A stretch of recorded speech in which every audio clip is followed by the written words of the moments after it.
Hi guys, welcome back to my channel, Slow Down with Sarah Jean, where I share getting back to simpler times together, living somewhat like our ancestors, and just getting back to our roots. Today I am going to show you guys finally how I make my sourdough loaves. I've been making sourdough for 3 years now, and I think I still sometimes mess up, okay? It's not something that I'm perfect at. I don't know if anybody is really perfect at making sourdough. There are so many factors that come into play when you are making sourdough that sometimes I get burnt loaves, sometimes I get loaves that are flat. It's still a process for me that I am figuring out every time I bake. So over the years of me sharing my loaves, I've had so many questions of people saying, you know, where do I start? What is your recipe? And so I really wanted to address that in a video. I've been slacking clearly on my YouTube channel, but it's 2023 and my goal is to be more consistent and share more things with you guys and be on here more and show you what we're doing around here. If you're wondering what exactly sourdough bread is, it's basically the way we've been making bread for hundreds of years prior to bread being sold in the store. Instead of using an instant yeast, it's using a natural yeast, just water and flour. The dough slowly ferments and breaks down the proteins and the gluten over time. And the bread is healthier because it's made with care, time, natural ingredients. So a lot of you asked how to make a starter. So my starter was actually given to me by a friend 3 years ago, and she had had it, I think, for like a year or so. And she had made it and then passed a little bit of it on to me, and I was so grateful that it was already like established. But in order for you to start your own starter, there's so many different ways. You can actually buy starter on like Facebook Marketplace if you looked on Facebook Marketplace. I was also thinking about selling my dehydrated starter because now my starter is like 4 years old.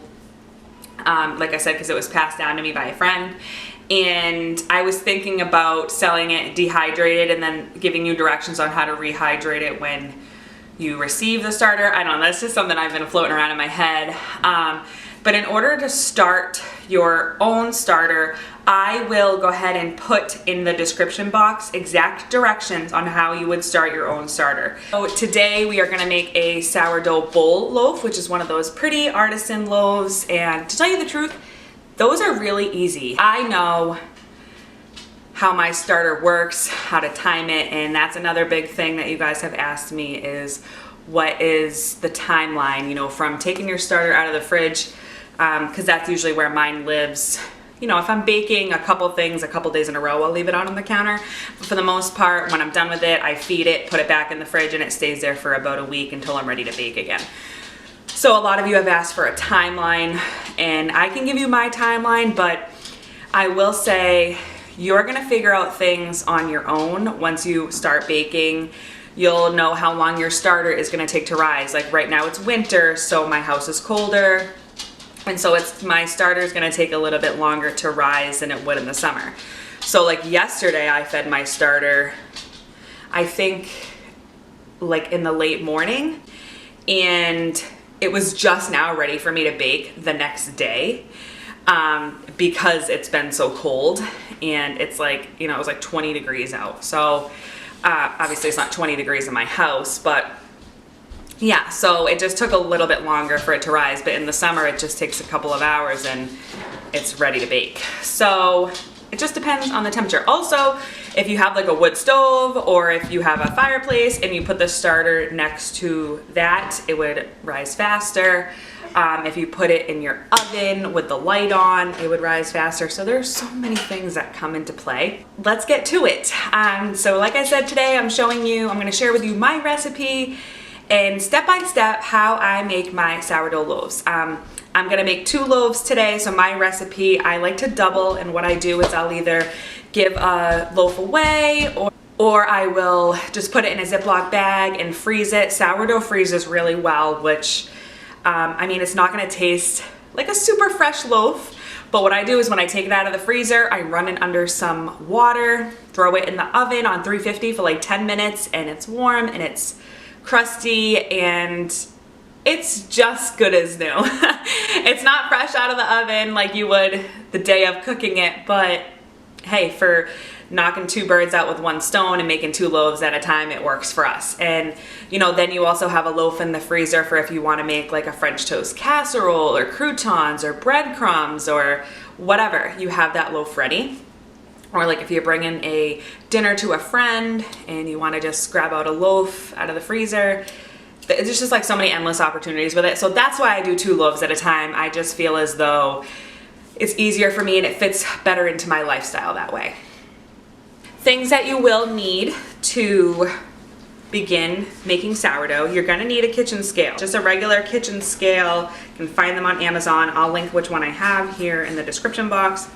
You're also gonna want a Dutch oven if you're gonna be making the round bowl loaves. I'll go ahead and link the one that I have, and it was pretty inexpensive, but you can also make soups in it, and you can do so many other things with your Dutch oven besides making bread. I would recommend that every kitchen have a Dutch oven or a cast iron. You can do like a cast iron Dutch oven as well. You're gonna need salt, water, and an active sourdough starter. So for my recipe, I start out with 560 grams of water. You want filtered water, so make sure it's clean, filtered water. And then I do 250 grams of active starter. And I pour the starter on top of the water to make sure that it floats, and that indicates that it's ready. Your starter, you want it to make sure it's double in size.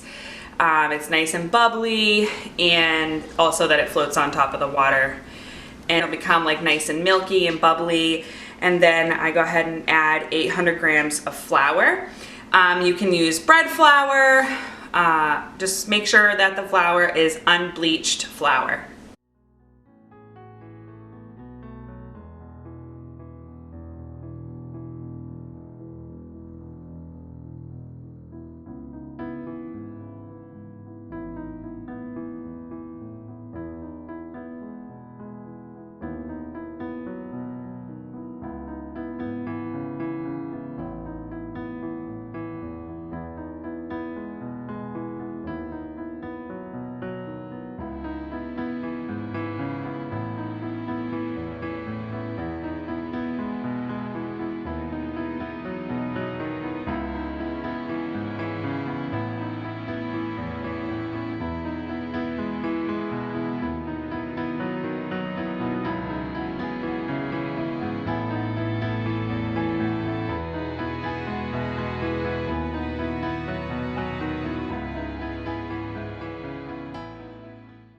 And you're also gonna need salt. I don't add the salt until I let the dough sit for about 30 minutes to an hour, and then I add the salt with a little bit of water, pinch it in with my hands, and I just do that because it ferments better for the first hour without the salt. The salt actually slows down the fermentation a little bit, so I've just found that my dough works better when I add the salt later. So I do 24 grams of salt. Then after another hour, I do a stretch and fold. And I do about 2 to 3 stretch and folds every hour or hour and a half.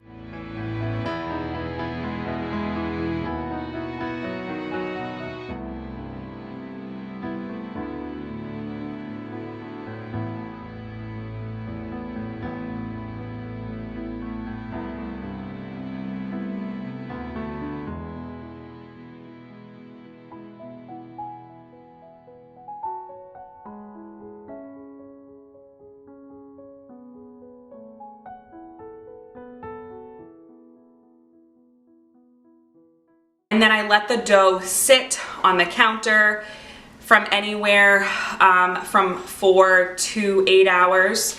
You want it to rise and be a little like jiggly. And then you can also do the finger poke test. So you just poke your finger right into the dough, and then you can pull your finger up and it leaves an indent in the dough, then you know it's ready to go. So at that point, what I do when the dough is ready is I'll put it out on the counter, divide it into 2, stretch it out into a rectangle, and then I go ahead and fold it. And basically when I fold it, I am just kind of tightening it together and building tension, bringing it back and forth away from me, pulling it back, away and pulling it back and really just making it like round and, like I said, building tension. And then I let that sit on the counter for about 20 minutes.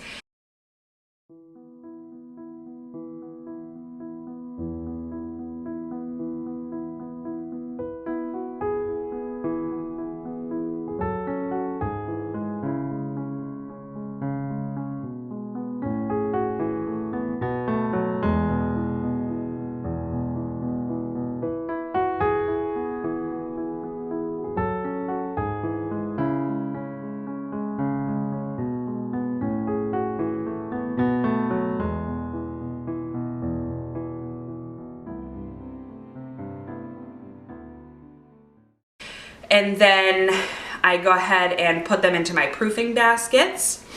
And then once it's in the proofing basket, I'll go ahead and put on one of my plastic shower caps. That's just like a little trick that I have. I used to use a wet tea towel. You can use a plate, but I started using the plastic shower caps because I can reuse them, and they came in a pack of like 50, and I just keep them in my drawer, and so they're readily available. I just throw them on, and they also work really well for the proofing baskets.